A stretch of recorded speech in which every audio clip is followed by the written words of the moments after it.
On va commencer une nouvelle série. Donc, vous avez les learning paths, ok? Donc, qui vous permettent d'apprendre, d'apprendre. Je vous en ai fait une bonne partie. On avait vu la cyberdéfense, le complete beginner, ok? Il faut que je termine avec vous les web fondamentales, je crois, et l'offensive pen testing. Le compte IA, je crois que j'ai tout fait. Oui, il me reste encore quelques petits trucs à voir. Non, c'est torché. Donc, vous avez toutes les vidéos, ça veut dire. On va revoir la pre-security, ok? Donc on va revoir vraiment les bases, ok? Alors je sais que ça va pas plaire à tout le monde. Il y a des gens qui sont qualifiés, même plus qualifiés que moi, et bah, qui voudraient des trucs beaucoup plus techniques. Et je sais que dans la communauté, il y a des gens qui apprennent et qui partent de zéro, ok? Leur cœur de métier, c'est pas l'informatique, c'est juste leur curiosité et l'intérêt pour la cybersécurité. C'est bien de faire des trucs techniques, mais c'est bien aussi de revoir les bases. Donc aujourd'hui, on va revoir les bases de tout ce qui est réseau, ok? Comme ça, je vais pouvoir vous expliquer ça tranquillement en buvant mon café, en me réveillant, et ça va être intéressant pour ceux bah, qui n'ont pas eu accès à ces cours et qui voient à peu près de quoi on parle, mais qui ne sont jamais rentrés dans les détails. Donc, on a plusieurs sections, vous le voyez là. Là, je commence les fondamentaux au niveau du réseau. On va voir d'abord qu'est-ce que le réseau, l'introduction à la LAN, ok, le réseau local, le modèle OSI que je vous ai déjà expliqué, mais on va revenir brièvement dessus, hein, les trames IP et les paquets, hein, c'est comme ça que fonctionne tout réseau. C'est ce qu'on appelle le principe de la patate chaude et l'extension, puisque le réseau aujourd'hui, le réseau c'est Internet, c'est également les IoT. Donc, l'Internet of Things, c'est les objets connectés. OK? Donc, qu'est-ce que le réseau? Donc, laissez-moi un peu vous traduire. Hop, et on va voir ça ensemble. Donc, le réseau, c'est la base de tout. OK? Pensez réseau informatique, mais vous savez qu'aujourd'hui, c'est plus que des réseaux informatiques qui sont connectés. C'est le système de transport en commun d'une ville, les infrastructures telles que ce qu'on appelle l'électric grid, ok, le réseau électrique national pour l'électricité, par exemple aux États-Unis. Euh, Dire bonjour à ses voisins, hein, tout ce qui est réseautage, vous le savez, sur les réseaux sociaux, un LinkedIn pour le boulot, etc., etc. Et bien sûr, les systèmes postaux pour l'envoi de lettres et de colis. Donc, on voit qu'on est tous connectés en raison d'intérêts, de passe-temps, de compétences, etc. En informatique, plus précisément, la mise en réseau, eh ben, c'est un peu la même idée, juste dispersée dans des appareils technologiques, ok? Si vous prenez votre téléphone, par exemple, la raison pour laquelle vous l'avez, bah, c'est d'accéder à d'autres personnes, voire les appeler, hein? Et on verra comment ces appareils communiquent entre eux et les différentes règles qui suivent. En informatique, en fait, un réseau, bah, il est formé de minimum deux appareils. Et ça peut être plusieurs milliards, comme l'Internet. Ces appareils incluent, hein, ça peut être votre ordinateur portable, votre PC fixe, votre téléphone, des caméras de sécurité, des feux de circulation, l'agriculture, euh, mais j'ai même envie de dire du matériel industriel. Ok? Les réseaux sont intégrés. Pour nous, c'est totalement invisible, mais ils font partie de notre quotidien. On n'y pense même pas, mais quand on va prendre le métro dans les grandes villes, hein, le bus, tout est informatisé. Ok? Que ce soit les caméras de surveillance ou vos badges. Que vous badgez, vous avez des puces NFC, RFID, ok? Qui vous détectent. On vous suit même à la trace. C'est ce qui permet cette société de surveillance. Donc, il s'agisse de collecter des données météorologiques, de fournir de l'électricité aux maisons, ou même de déterminer qui a le droit de passage sur une route. Parce que les réseaux sont tellement ancrés dans les temps modernes, la mise en réseau est un concept essentiel à saisir en matière de cybersec. Donc, on va prendre un petit schéma très simple et on va voir comment Alice, Bob, Jim ont formé leur réseau. Ok? Donc on voit que c'est tripartite. Tripartite, on a trois parties dans ce réseau. Cette mise en réseau, on a Bob Alice et Jim. OK? Et les réseaux, hein, ils sont de toutes formes et de tailles. OK? Je vous expliquerai un petit peu la topographie, la topologie réseau. OK? On a plusieurs types en fonction de différents besoins. OK? Et pas oublier que la mise en réseau, bah, ça permet aussi l'aspect militaire. Mais ça, je vous en parlerai plus tard. Donc, quel est le terme clé pour les appareils connectés entre eux? La mise en réseau.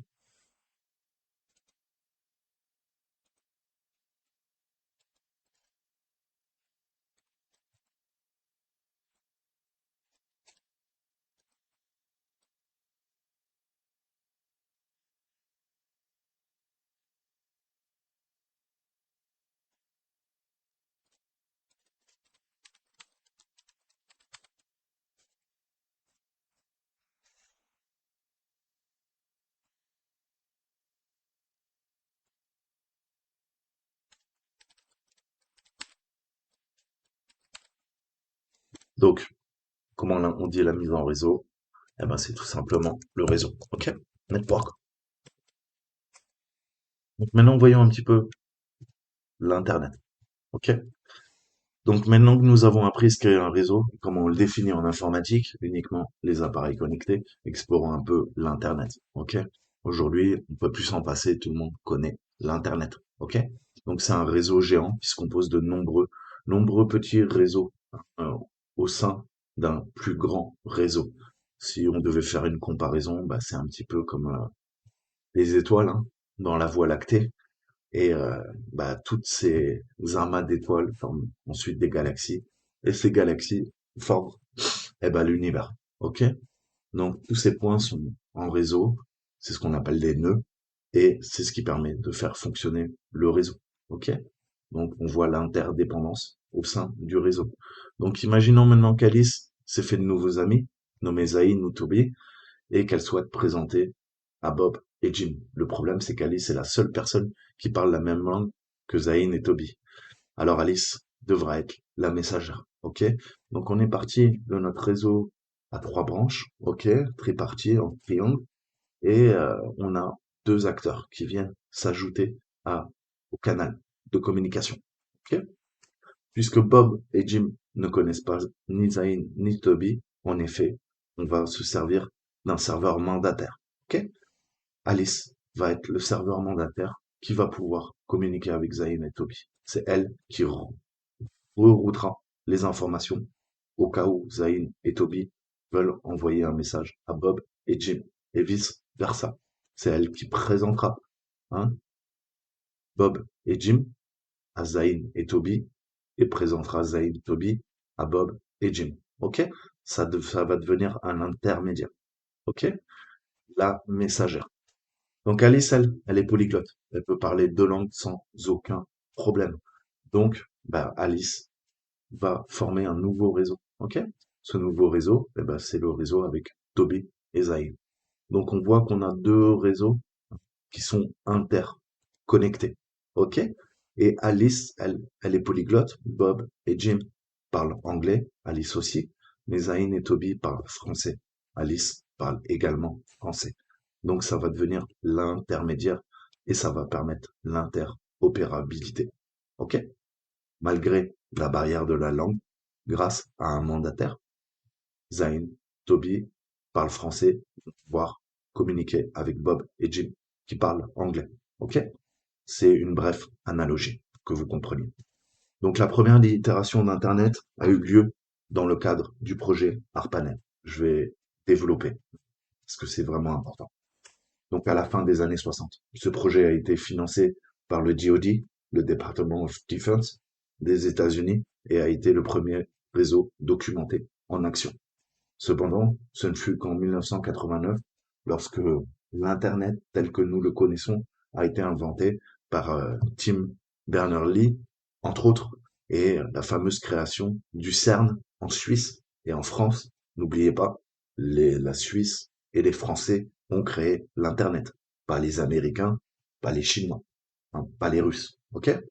C'est le fameux World Wide Web. le www. Ok? Aujourd'hui, on parle même de troisième itération du www. On parle de World Wide Web 3.0. Presque bientôt, avec les objets connectés, on va parler de World Wide Web 4.0. Donc, ce n'est qu'à ce stade, en fait, que l'Internet a été utilisé comme référentiel. Stocker, partager des informations, comme c'est le cas aujourd'hui. Donc, relions le réseau d'amis d'Alice aux appareils informatiques. Internet ressemble à une version beaucoup plus grande de ce type de diagramme. Donc, qu'est-ce qu'on a? On a le cloud, on a Internet. Ok?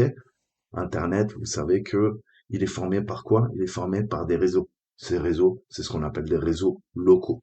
On y reviendra plus tard. Ok? Donc, on a trois réseaux locaux qui communiquent. Les périphériques communiquent grâce à quoi? Grâce à des routeurs.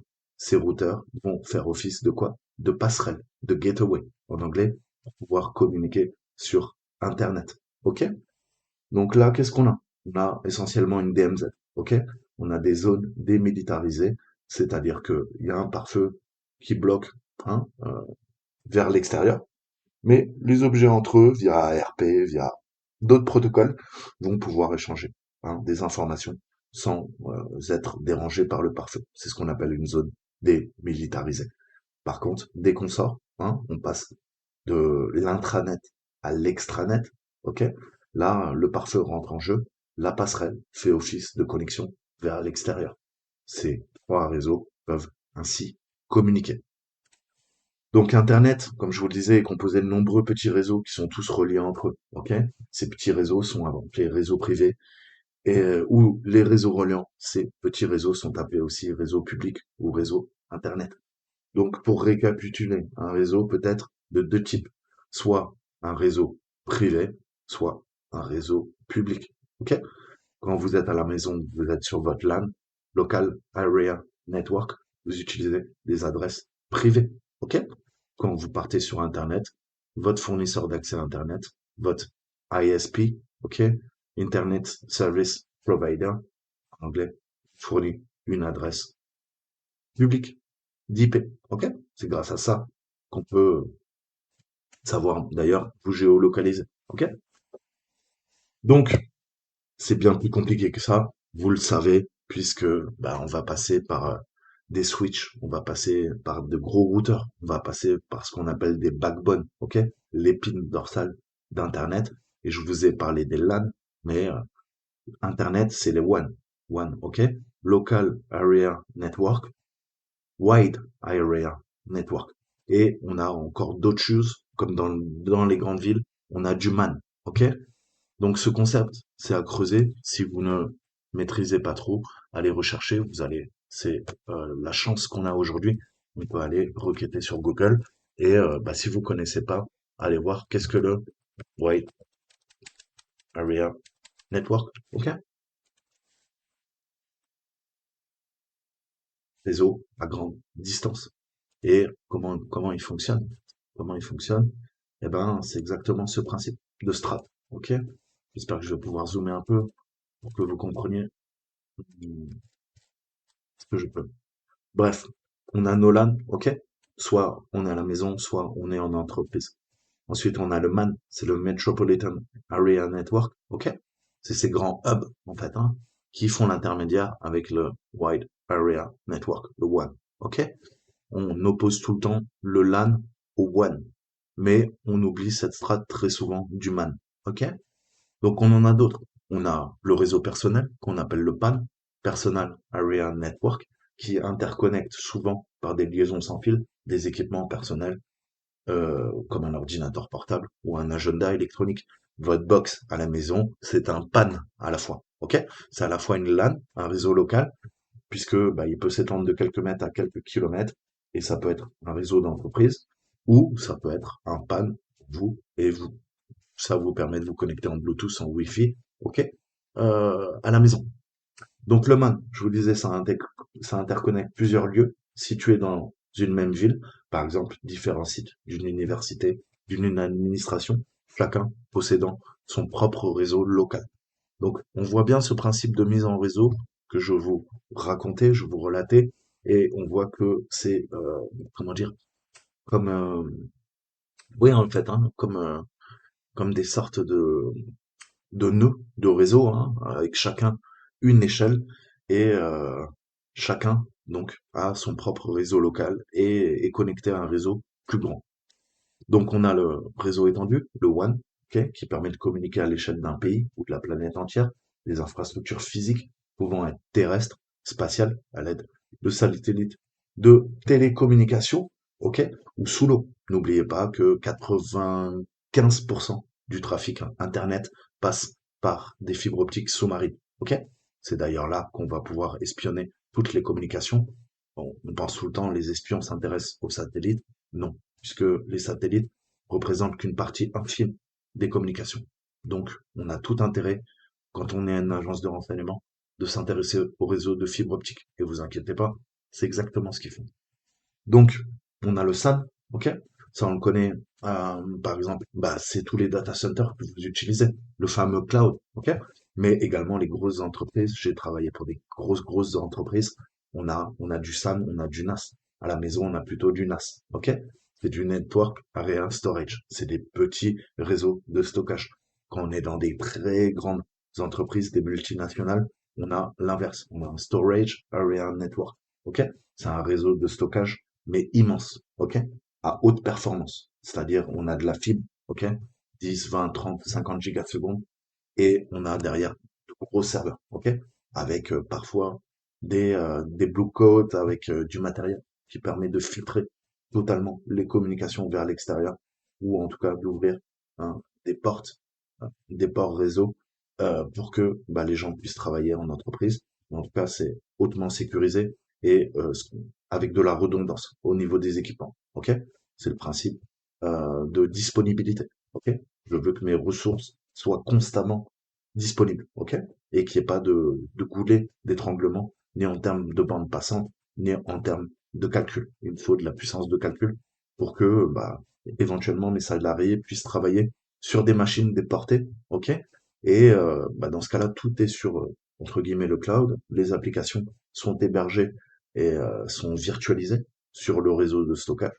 On a nos B réseaux qui permettent aussi de d'archiver et d'enregistrer. Ok, on peut avoir des lecteurs de bande pour archiver nos données et ensuite les stocker dans un lieu sûr. Ok, donc tout ça, c'est un réseau dédié distinct et il évite tout conflit de trafic entre les clients et les serveurs et permet de bénéficier d'une connectivité haut débit. Et le réseau privé virtuel, le fameux VPN, ok? Virtual Private Network, qui est un réseau privé qui est construit au sein d'une infrastructure de réseau public tel que le réseau mondial Internet.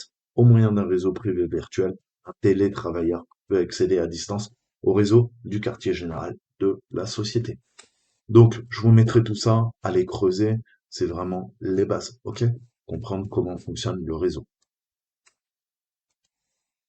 Donc, qui a inventé le World Wide Web? C'est notre ami suisse Berners-Lee.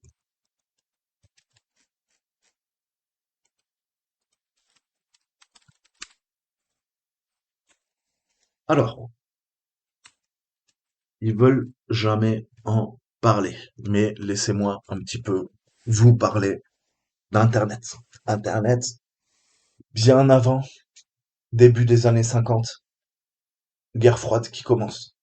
Les nazis ont été vaincus, les alliés d'hier deviennent ennemis de demain. L'URSS avec le pacte de Varsovie et les États-Unis avec l'OTAN s'affrontent, ok? Et on va rentrer dans une guerre dite froide, ok?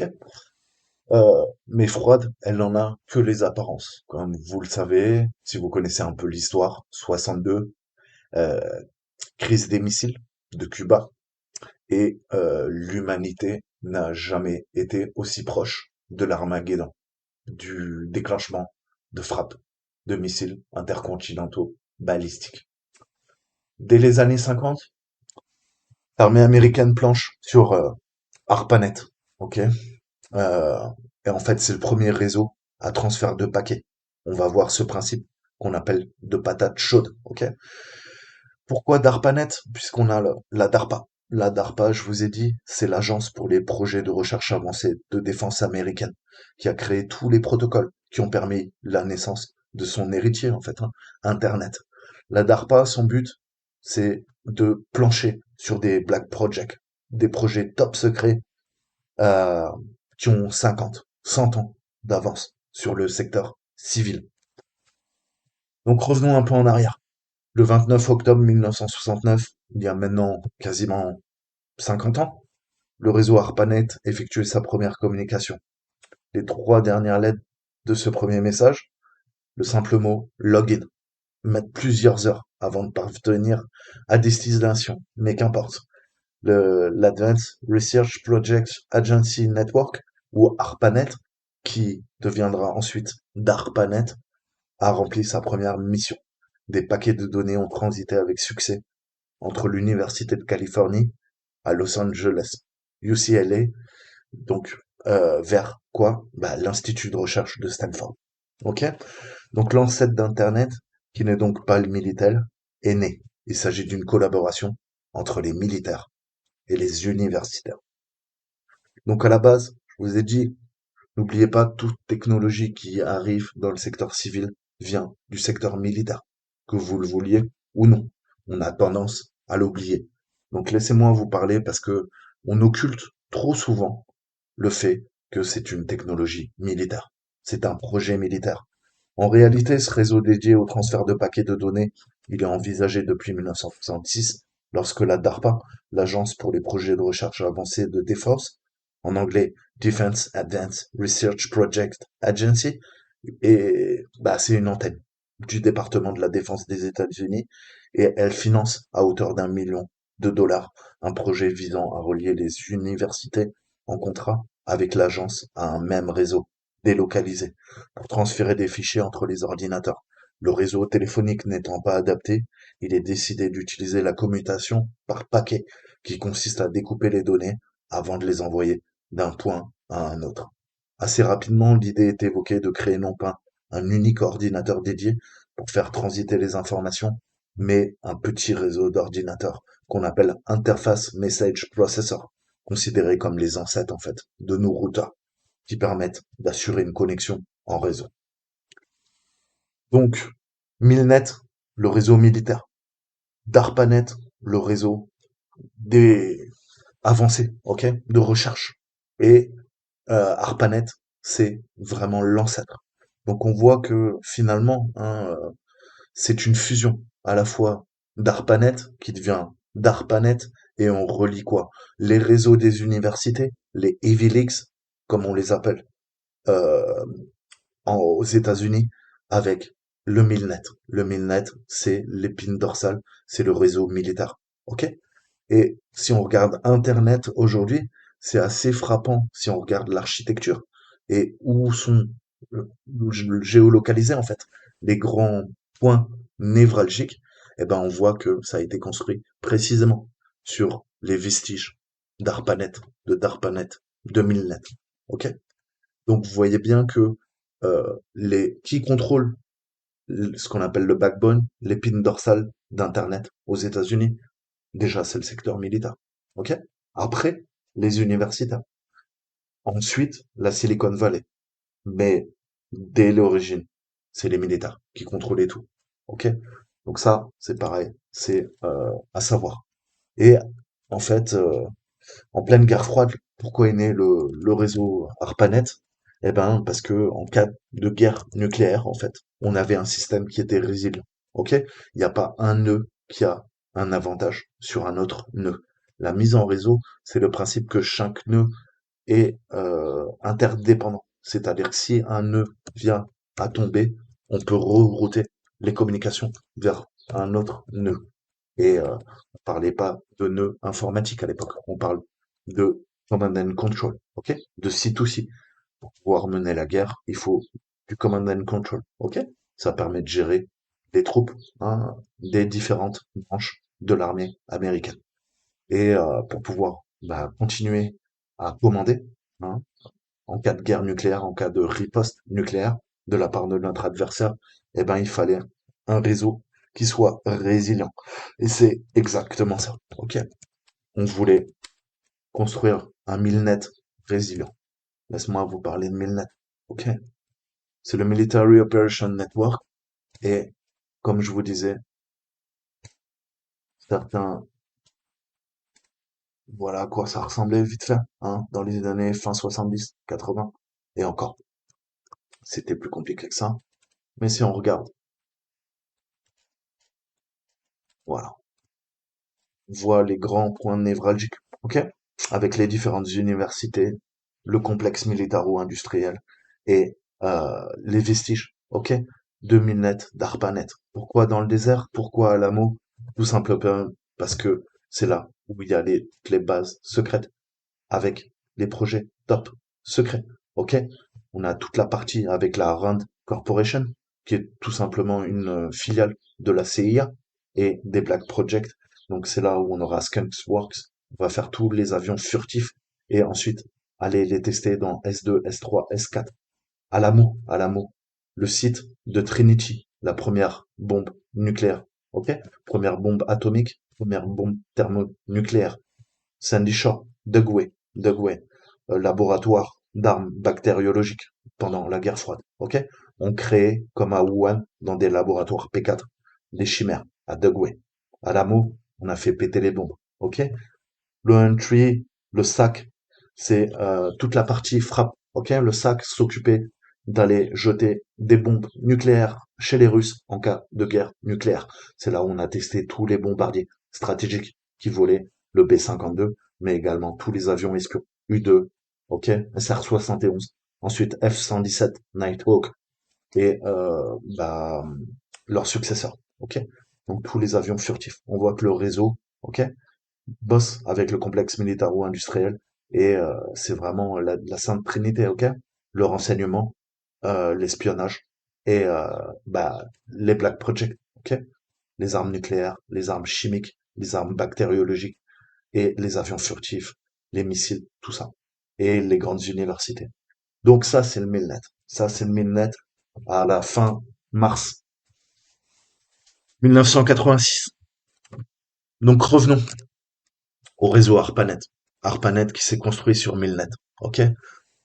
Donc comme je vous disais, en pleine guerre froide, le réseau ARPANET a un autre avantage. Il offre la possibilité de contrer les dégâts potentiels d'une bombe atomique, puisque l'interconnexion des différents nœuds du réseau permet à l'information de continuer de circuler, malgré la destruction d'un ou de plusieurs nœuds. Donc dans l'émission Place de la Toile, qui est diffusée en octobre 2012, la question se posait de savoir si ARPANET était une création strictement militaire. L'historienne des télécommunications, Valérie Schaeffer, rappellera alors qu'il s'agissait d'une imbrication des milieux militaires, scientifiques et industriels. Je la cite, on parle de complexe militaro-scientifico-industriel. Quand on parle des militaires, c'est aussi pour rappeler le rapport de la Rand Corporation, de Paul Baran, qui va poser un principe qui est celui de la patate chaude, c'est-à-dire de ces paquets qui circulent dans le réseau. Il n'est pas seul inventeur de la communication de paquets, mais il y contribue. Il y a un certain nombre d'éléments qui font que nier une origine complètement militaire de l'Internet est totalement absurde.